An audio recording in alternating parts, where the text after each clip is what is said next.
चुनाव आयोग के सहयोग से ही भारतीय जनता पार्टी चुनाव जीतती रही है। मीडिया इस तरह की बात कर रही है, वो किसके लिए माहौल बना रही है, किसके लिए बैटिंग कर रही है, आपको सबको मालूम है। भाई हमारा गठबंधन मजबूत है, रोज उस पर बातचीत हो रही है, इसमें मीडिया को क्या दिक्कत। संविधान जीतता है तो सबके अधिकार उसमें सुरक्षित होंगे।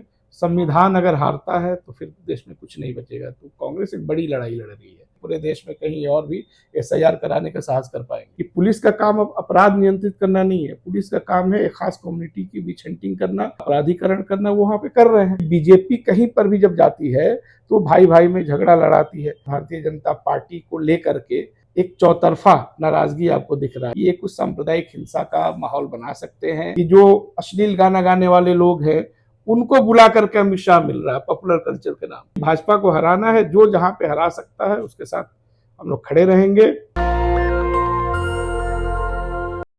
बिहार में चुनावी सरगर्मी अब सबसे अंतिम पायदान पर है। इसके बाद अधिसूचना जारी होगी, फिर टिकट का बंटवारा होगा और चुनावी समर की शुरुआत हो जाएगी।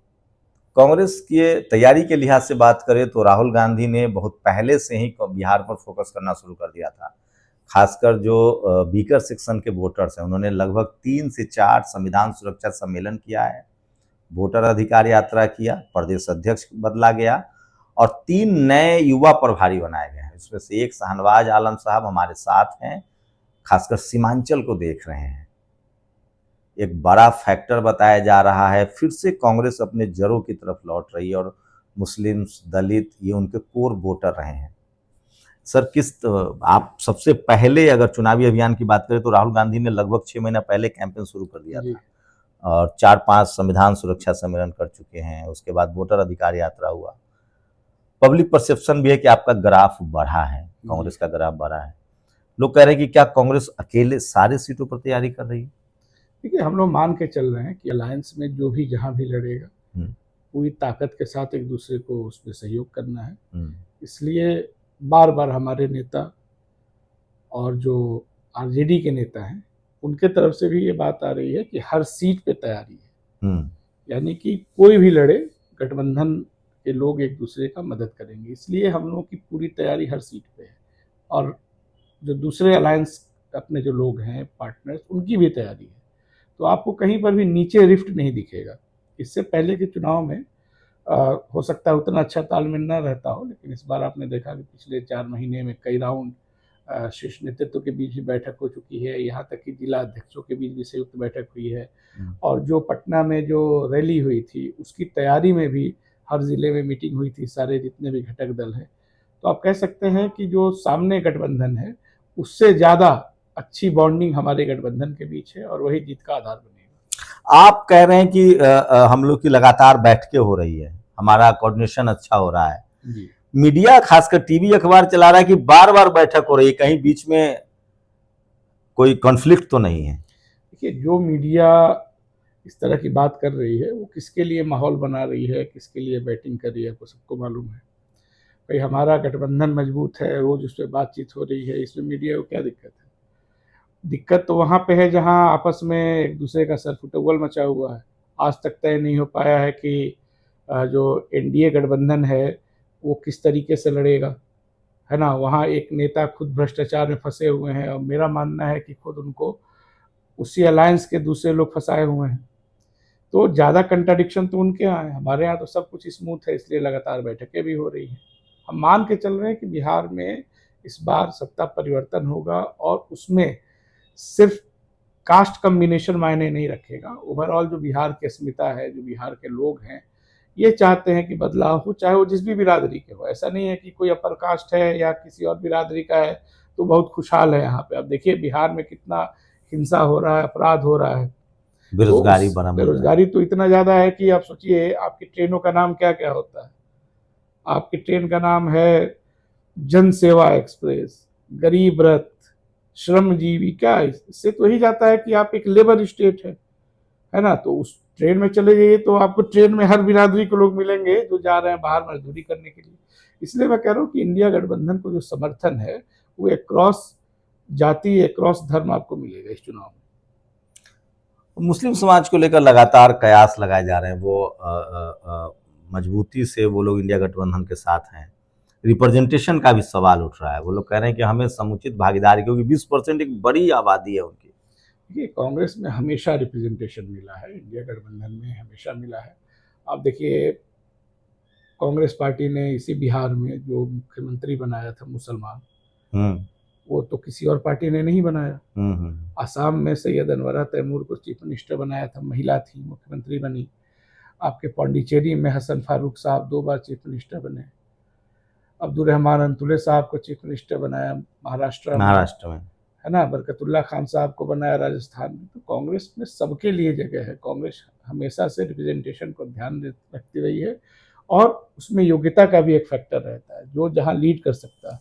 अब मनमोहन सिंह जी की कम्युनिटी तो बहुत कम है, लेकिन कांग्रेस पार्टी ने उनकी योग्यता को देखा और उनको प्राइम मिनिस्टर भी बनाया। तो कांग्रेस में ये इशू नहीं है। जो भी रिप्रेजेंटेशन का सवाल है, उसको हम लोग बेहतर तरीके से डील करते रहे हैं। और मेरा मानना है कि संविधान की जो लड़ाई है, वो अगर उसमें हम जीतते हैं, संविधान जीतता है, तो सबके अधिकार उसमें सुरक्षित होंगे। संविधान अगर हारता है तो फिर देश में कुछ नहीं बचेगा। तो कांग्रेस एक बड़ी लड़ाई लड़ रही है, इसलिए हमारे यहाँ इस तरह की चीज़ों को लेकर कोई डिस्प्यूट नहीं है। युवाओं का झुकाव, राहुल गांधी जिस तरह से निकल रहे हैं लगातार, उन्होंने भारत जोड़ो यात्रा की, वोट अधिकार यात्रा की, अभी फिर भी लोबलुआ है कि 68 लाख वोटर काट दिए गए। उसमें मुस्लिम समाज के वोटर और दलित पिछड़े ज़्यादा कटे हैं। इसका क्या इम्पैक्ट देख रहे हैं? देखिए, चुनाव आयोग के सहयोग से ही भारतीय जनता पार्टी चुनाव जीतती रही है, ये तो इस्टेब्लिश हो गया है।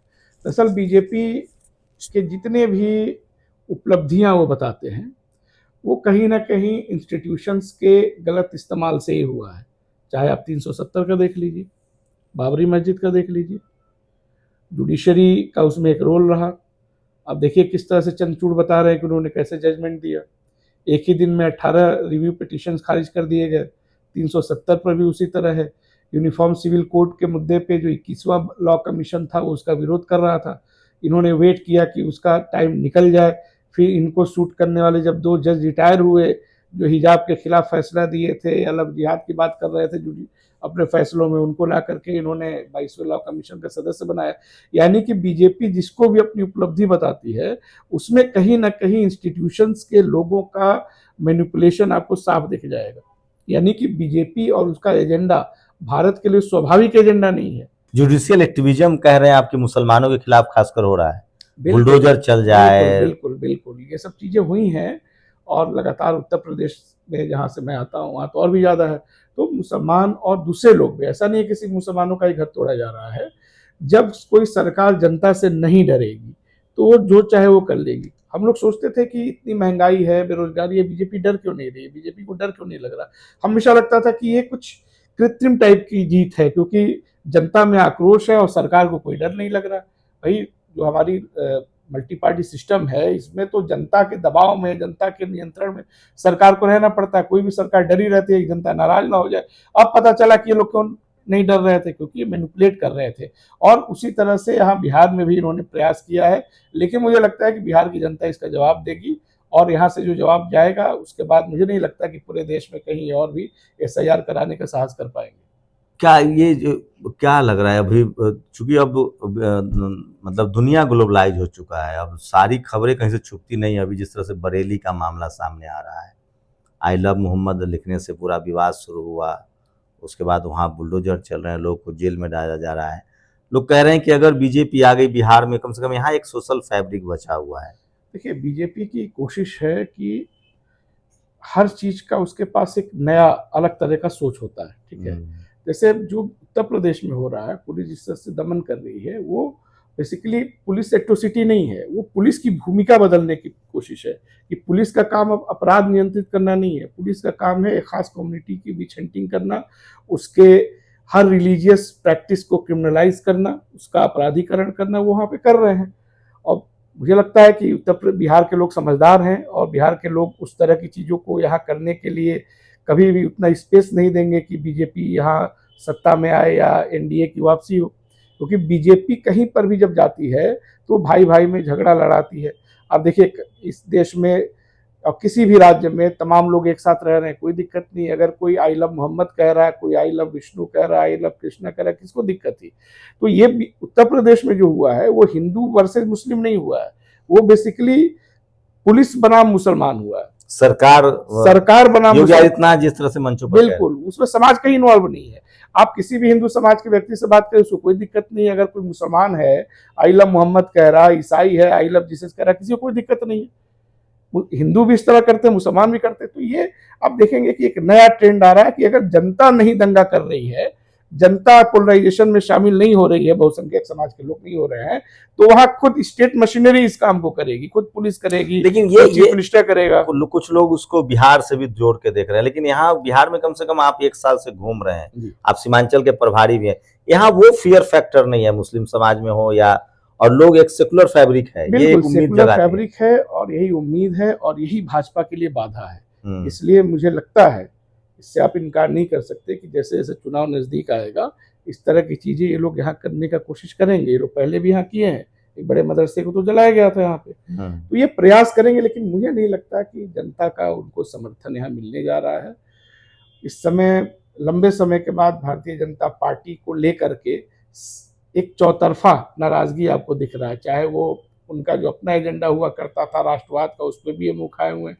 अब देखिए पाकिस्तान के साथ जो अभी जो प्रकरण हुआ था, कोई इनको लोग कह रहे हैं कि ये खुद उसमें इनकी भूमिका सही नहीं थी, है ना। तो मुझे नहीं लगता कि भाजपा को कोई यहाँ बहुत कुछ मिलता हुआ दिख रहा है। इसलिए खतरा ये है कि ये कुछ सांप्रदायिक हिंसा का माहौल बना सकते हैं, या फिर SIR जो इन्होंने किया, जिसके आधार पर इन्होंने इतने लोगों का नाम काटा है, तो ये प्रयास है, लेकिन वो स्वाभाविक रिजल्ट नहीं कहा जाएगा। वो बेसिकली इंस्टीट्यूशंस के मैनिपुलेशन और उनके गलत इस्तेमाल का ही उदाहरण है, और इससे भाजपा को और नुकसान होने जा रहा है, इससे कोई फायदा नहीं होगा उसको। एक आखिरी सवाल, आप कैसे देख रहे हैं पूरा जो बिहार का चुनाव है?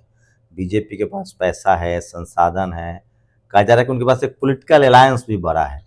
अच्छा बताइए, अंग्रेज के पास पैसा था, अंग्रेज के पास तो बहुत सेना थी, लेकिन अंग्रेज लोग यहाँ से गए कि नहीं गए, उनको हारना पड़ा कि नहीं। तो ये जो एक बनियाटिक सोच है कि पैसा है तो हम कुछ भी कर ले जाएंगे, पैसा होता सब कुछ हो जाता तो अंबानी अडानी को मोदी को पालने का क्या जरूरत पड़ता। वही लोग नहीं सरकार चलाते, गाड़ी घोड़ा सबके पास होता, वो विधायक हो जाते, तो टाटा का मालिक कितना गाड़ी बनाया है, वो विधायक सांसद नहीं हो जाता। तो बिहार में लोकतंत्र की जड़ें बहुत गहरी हैं, लोग बहुत पॉलिटिकल हैं, और यही बीजेपी को अखरता है। इसीलिए आप देखेंगे कि जो अश्लील गाना गाने वाले लोग हैं, उनको बुला करके अमित शाह मिल रहा है पॉपुलर कल्चर के नाम पे। ये बता रहा है कि उनका फ्रस्ट्रेशन है, उनको लग रहा है कि बिहार में जो चेतना है लोकतंत्र के प्रति, सामाजिक न्याय के प्रति, वो उनको यहाँ बिहार में घुसने नहीं देगा। इसीलिए वो किसी न किसी एक कंधे पे बैठ के आते हैं।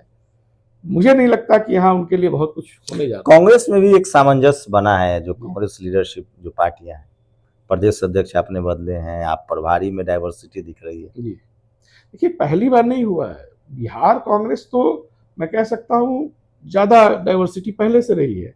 अब देखिए, सबसे आखिरी मुसलमान मुख्यमंत्री बिहार का कांग्रेस ने दिया, आखिरी दलित मुख्यमंत्री कांग्रेस ने दिया, आखिरी ब्राह्मण मुख्यमंत्री कांग्रेस ने दिया, आखिरी भूमिहार मुख्यमंत्री कांग्रेस ने दिया। कांग्रेस बिहार में डाइवर्सिटी में यकीन रखती रही है, और वो हमेशा दिखता रहा है। भूमिकाएं पार्टी के हिसाब से बदलती रहती हैं, लेकिन हम लोग सब लोग यूनाइट है, और मेन मकसद ये है कि बिहार में लंबे समय के बाद किस तरीके से गठबंधन की सरकार बनाई जाए, जनता का विकास किया जाए। अब देखिए, बिहार का पर कैपिटा इनकम 36,000 रुपया है, तमिलनाडु में वो 3 लाख पार कर रहा है, कर्नाटक में 2.5 लाख पार कर गया। तो आखिर क्यों ऐसा हो रहा है? ये तो मुद्दा होना चाहिए, और ये मुद्दा है। उसको जाति धर्म से ढकने का प्रयास होता है, लेकिन लास्ट में तमाम दिन भर चट्टी चौराहा पे जाति और धर्म का झगड़ा करके, बहस करके लोग अपने घर जाते हैं, तो खाना ही ना खाते हैं, और बातचीत करते हैं ना कि खाना कितना महंगा हो गया है, आटा कितना महंगा हो गया है, सब्जी कितना महंगा हो गया है। तो जो बुनियादी मुद्दे हैं वो राजनीति में लौटते हैं, और इसका पूरा श्रेय जाता है इंडिया गठबंधन के नेताओं को, खासतौर से राहुल गांधी जी को। सीटों का सब कुछ लगभग फैसला हो गया। देखिए, सीट का फैसला तो होता रहेगा। यहाँ इस बात पे सहमति है कि भाजपा को हराना है, जो जहां पे हरा सकता है उसके साथ हम लोग खड़े रहेंगे, और सबका मान सम्मान का ध्यान रखा जाएगा। किसी को ये नहीं लगेगा कि उसको कम सीटें मिली हैं, जो जहां डिजर्व करता है उसको मिलेगा। ट्रांसपेरेंसी रहेगी, मेरिट के हिसाब से रहेगी। देखिए, मेन चीज होता है मैच जीतना। कौन ओपनिंग कर रहा है, कौन मिडिल ऑर्डर में खेल रहा है, कौन नीचे खेल रहा है, मायने नहीं रखता। जरूरत पड़ती है तो नीचे वाला बल्लेबाज भी ऊपर आके खेलता है, नहीं खेलता है। तो मेन चीज है कि टीम बहुत मजबूत है और टीम इस बात का संकल्प किया हुआ कि हमको जीतना है। तो देखिए, शाहनवाज जी ने एक बड़ी बात कह दी है कि मैच जीतना है तो हो सकता है कि कई बार नीचे बैटिंग करने वाले को भी ऊपर खिलाया जाता है। शुक्रिया सर हमसे बातचीत करने के लिए। धन्यवाद। तो आप लोग अपनी राय जरूर दीजिए। कांग्रेस ने सबसे पहले चुनावी तैयारी बिहार में शुरू की है। राहुल गांधी की यात्राएं शुरू हो चुकी थी। लगभग 6 महीना से कांग्रेस जो है वो फ्रंट फुट पर बैटिंग कर रही है। आप लोग की क्या राय है, अपनी राय जरूर दीजिए। शंभू कुमार सिंह, नेशनल दस्तक, पटना। दस्तक की आपसे गुजारिश है कि अगर इसको बचाना चाहते हैं तो नेशनल दस्तक को सब्सक्राइब करने के लिए रेड कलर के सब्सक्राइब बटन को दबाएं, फिर बेल आइकन की घंटी दबाएं। नेशनल दस्तक को बचाने के लिए बहुत जरूरी है कि हर खबर को शेयर करें, लाइक करें, कमेंट जरूर करें।